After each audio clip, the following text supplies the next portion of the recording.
ਇਹਦੇ ਵਿੱਚ ਬੱਕਰੇ ਦੇ ਹੋ ਗਏ, ਵਹਿੜੇ ਦੇ ਹੋ ਗਏ, ਝੋਟੇ ਦੇ ਹੋ ਗਏ, ਊਠ ਦੇ ਵੀ ਕਰ ਲਈਦੇ ਨੇ। ਅਸੀਂ ਪਾਇਆਂ ਦੇ ਸ਼ੌਕੀਨ ਆ। ਗੋਸ਼ਤ ਨਾਲ ਜ਼ਿਆਦਾ ਮਜ਼ਾ ਪਾਇਆਂ ਦਾ ਆਉਂਦਾ। ਗੋਸ਼ਤ ਦਾ ਤੇ ਮਜ਼ਾ ਹੁੰਦਾ ਆਪਣੇ ਘਰ ਹੀ ਆ ਜਾਂਦਾ, ਲੇਕਿਨ ਪਾਏ ਦਾ ਮਜ਼ਾ ਸਿਰਫ ਨਾਨਕਿਆਂ ਦੇ ਘਰ ਹੀ ਆਉਂਦਾ। ਇੱਕ ਦਿਨ 'ਚ ਕਰ ਲਈਦਾ 200 400 500 ਜਿੰਨੇ ਵੀ ਆ ਜਾਣ ਕਰ ਲਈਦੇ।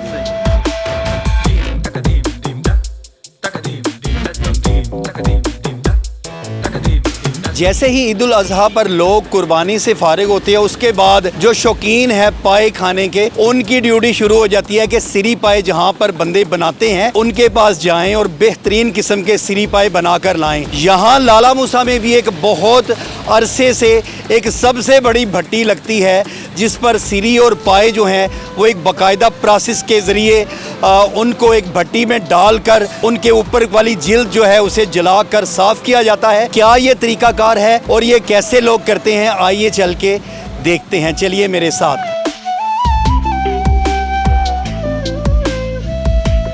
ये है मेरे साथ नाज़रीन वसीम, जो कि अरसा दराज से सिरी पाए जो है उनको बनाने का काम करता है। किस तरह ये प्रोसेस चलता है इससे जानेंगे।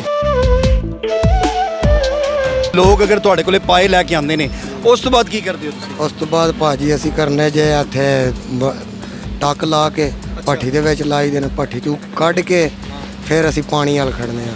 ਉੱਥੇ ਅਸੀਂ ਛੁਰੀ ਨਾਲ ਮਾਰ ਕੇ ਸਾਫ਼ ਕਰਕੇ ਤੇ ਫਿਰ ਬੰਦਿਆਂ ਨੂੰ ਦੇਈ ਦੇ।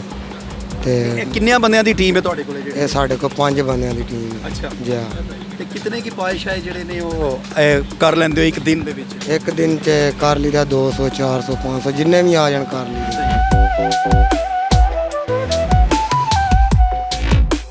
ਸਰ ਪਾਏ ਬਣਾਉਣ ਆਏ ਆ ਇੱਥੋਂ, ਤੇ ਗੋਸ਼ਤ ਨਾਲ ਜ਼ਿਆਦਾ ਮਜ਼ਾ ਪਾਇਆਂ ਦਾ ਆਉਂਦਾ। ਲਿਹਾਜ਼ਾ ਅਸੀਂ ਪਾਇਆਂ ਦੇ ਸ਼ੌਕੀਨ ਆ। ਪਾਈ ਖਾਂਦੇ ਆ, ਈਦ ਦੇ ਵੀ ਖਾਂਦੇ ਆ ਤੇ ਈਦ ਤੋਂ ਬਾਅਦ ਅੱਗੇ ਪਿੱਛੇ ਵੀ ਖਾਂਦੇ ਆ। ਮੈਂ ਆਪਣੇ ਨਾਨਕਿਆਂ ਦਾ ਘਰ ਆਇਆ ਵਾਂ, ਸਿਰਫ ਪਾਏ ਖਾਣ ਇੱਥੇ ਆਇਆ ਵਾਂ। ਗੋਸ਼ਤ ਦਾ ਤੇ ਮਜ਼ਾ ਹੁੰਦਾ ਆਪਣੇ ਘਰ ਹੀ ਆ ਜਾਂਦਾ, ਲੇਕਿਨ ਪਾਏ ਦਾ ਮਜ਼ਾ ਸਿਰਫ ਨਾਨਕਿਆਂ ਦੇ ਘਰ ਹੀ ਆਉਂਦਾ ਵੇ। ਕੌਣ ਪਾਏ सबसे अच्छा बनाता है? ਮਾਮੂ ਮੇਰੇ ਸ਼ੈਫ ਨੇ ਬਣਾਉਂਦੇ ਨੇ ਸਭ ਤੋਂ ਵਧੀਆ।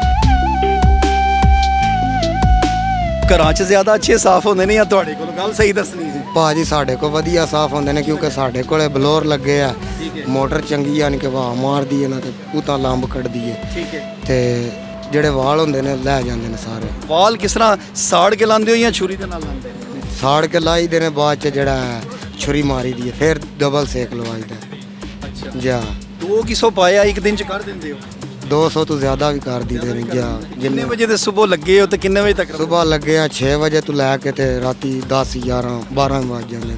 ਤੇ ਕਿਹੜੀ ਚੀਜ਼ ਇਹ ਕਰਦੇ ਹੋ ਜ਼ਿਆਦਾਤਰ ਇਸ ਭੱਠੀ ਦੇ ਵਿੱਚ? ਇਹਦੇ ਵਿੱਚ ਬੱਕਰੇ ਦੇ ਹੋ ਗਏ, ਵਹਿੜੇ ਦੇ ਹੋ ਗਏ, ਝੋਟੇ ਦੇ ਹੋ ਗਏ, ਊਠ ਦੇ ਵੀ ਕਰ ਲਈਦੇ ਨੇ। ਪਾਏ ਜਾ ਤੇ ਸਿਰੀਆਂ? ਸਿਰੀਆਂ ਵੀ ਕਰੀ ਦੀਆਂ ਨੇ। ਸਿਰੀਆਂ ਕਿਹਦੀਆਂ? ਸਿਰੀਆਂ ਬੱਕਰੇ ਦੀਆਂ ਨੇ। ਵੱਡੀ ਨਹੀਂ ਵੱਡੀ ਨਹੀਂ। ਤੇ ਮੁਤਮਈਨ ਹੋ ਆਪਣੇ ਕੰਮ ਤੋਂ? ਜੀ ਅਲਹਮਦੁਲਿल्लाह।